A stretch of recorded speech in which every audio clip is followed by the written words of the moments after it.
कौन सा हिस्सा है जो मध्य प्रदेश को पूरे देश में बीमारू बनाता है? इस नक्शे को ध्यान से देखिए। जहां रंग लाल है, हर दूसरा आदमी गरीब है।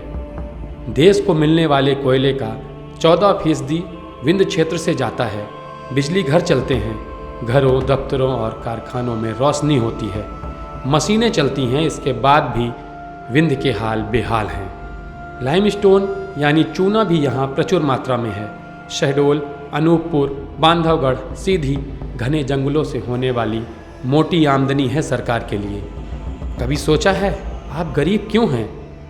विंध्य के लोग गरीब क्यों हैं? मध्य प्रदेश का हर 5वां गरीब विंध्य से है। आइए इसे आंकड़ों के आईने में देखते हैं तो सच बेहतर समझ में आता है, तस्वीर ज़्यादा साफ होती है।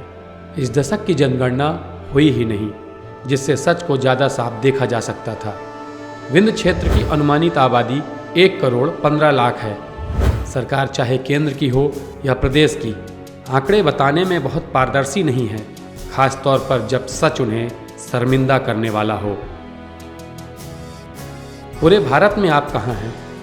2011 की जनगणना के मुताबिक भारत के 21.9% लोग हैं जो गरीबी रेखा के नीचे रहते हैं। मध्य प्रदेश में आप कहाँ हैं? मध्य प्रदेश के 20.63% लोग गरीबी रेखा के नीचे रहते हैं। क्या विंध्य क्षेत्र के लोग बाकी क्षेत्रों की जनता से कमतर हैं? काबिलियत में, मेहनत में, प्रतिभा में, महत्वाकांक्षा में? सिंगरौली जिले में 51.92% लोग गरीब हैं। सतना में 34.12% और सीधी में 52.68%। रीवा की बात करें तो यहाँ 37.04% लोग गरीब हैं। अनूपपुर में 41.70, शहडोल में 43.50, उमरिया में 45.60। विंध्य का कुल प्रतिशत है 44%। वहीं नीति आयोग की राष्ट्रीय बहुआयामी गरीबी सूचकांक की बात करें तो पूरे देश का औसत आंकड़ा साल 2019-21 में 14.96% है और प्रदेश का 20.63%। सोचने वाली बात है कि जो जमीन पूरे देश को कोयला देती, उस जगह के लोगों की ये स्थिति है। यह विरोधाभास अपने आप में विंध्य के साथ हो रहे भेदभाव का जीता जागता गवाह है। मध्य प्रदेश के दूसरे हिस्सों की हालत इससे बेहतर है।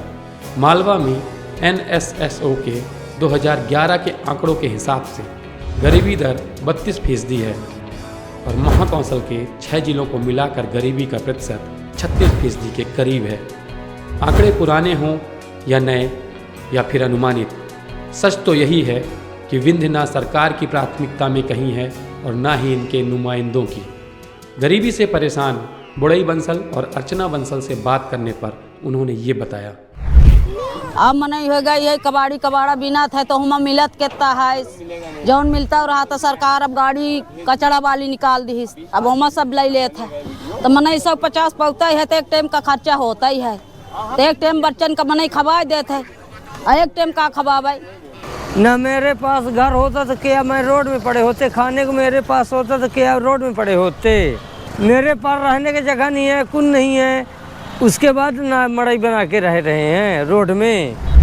हमने इस सिलसिले में विकास सिंह चंदेल, जो कई सालों से विभिन्न विकासात्मक मुद्दों पर ज़मीनी स्तर में कार्य कर रहे हैं, उनसे बात की। उनसे बात करने पर ये सामने आया। यहाँ की खनिज संपदा बाहर की कंपनियां आकर के लेके जा रही हैं और यहाँ के जो क्षेत्रीय लोग हैं वह केवल बतौर लेबर, बतौर मजदूर ही काम कर पा रहे हैं। ऐसे समय में शासन को ऐसी योजना बनाने की आवश्यकता है कि क्या इन जंगलों से माइनर फॉरेस्ट बनाया जा सकता है, क्या इसके लघु उद्योग, कुटीर उद्योग स्थापित किए जा सकते हैं, क्या इनसे बने हुए प्रोडक्ट को हम नेशनल इंटरनेशनल मार्केट में बेच सकते हैं, क्या हमारे यहाँ के कोदो कुटकी जैसे प्रसंस्करण यूनिट लगा करके इसकी अच्छी से मार्केटिंग की जा सकती है। हमारे यहाँ प्रदेश का नंबर 1 टमाटर होता है, माटी मोल यहाँ से जाता है, 4 रुपए 3 रुपए किलो निकल रहा है, तो किसान कैसे तरक्की करेगा? क्या होती है गरीबी? सरकारी परिभाषा के मुताबिक गरीबी को एक ऐसी स्थिति के रूप में परिभाषित किया जा सकता है जिसमें व्यक्ति जीवन निर्वाह के लिए बुनियादी आवश्यकताओं को पूरा करने में असमर्थ होता है।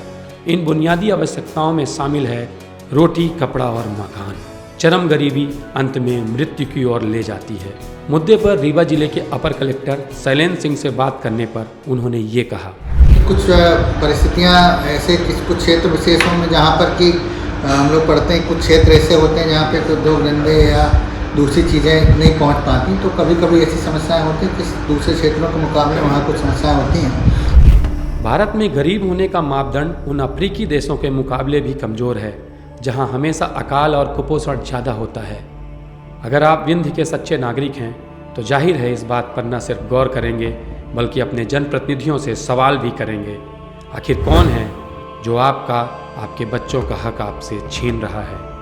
पिछले 20 साल में ऐसा कैसे है कि न ढंग के स्कूल खुले, ना ही कोई ढंग का उद्योग खोला गया?